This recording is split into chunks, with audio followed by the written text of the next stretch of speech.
বিয়ের আগে সব মেয়েদেরকে বাবা-মার কাছ থেকে একটা কথা শুনতে হয়, সেটা হচ্ছে বিয়ের আগে এত ঘোরাফেরার দরকার নেই। বিয়ে হয়ে যাক, স্বামীর সঙ্গে বেশি, বেশি ঘুরবা। তো সেই মেয়েটা তো অনেক স্বপ্ন নিয়ে থাকে, বিয়ে হয়ে গেলে স্বামীর সঙ্গে ঘুরতে যাবে, সুন্দর, সুন্দর সময় কাটাবে। কিন্তু বিয়ে হওয়ার পরে যখন দেখে স্বামীর সঙ্গে ঘুরতে যাওয়া তো দূরের কথা, শ্বশুরবাড়ি থেকেই নিষেধ থাকে যে এত ঘোরাফেরা ভালো না, বউদের এত ঘুরতে হয় না। তখন সেই মেয়েটার কী অবস্থা হয় বলেন তো?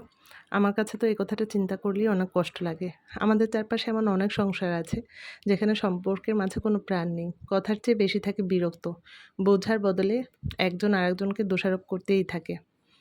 এমন অনেক কঠিন বাস্তবতার মাঝে আল্লাহর রহমত ছাড়া কোনো সম্পর্কই টিকে থাকা সম্ভব না। দাম্পত্য জীবনে ভালোবাসা, শান্তি আর সহনশীলতা সবই আল্লাহর পক্ষ থেকে এক অমূল্য নিয়ামত। যার ঘরে এই নিয়ামতগুলো এখনও আছে, সে নিঃসন্দেহে একজন সৌভাগ্যবান। আলহামদুলিল্লাহ, ভালো আছি।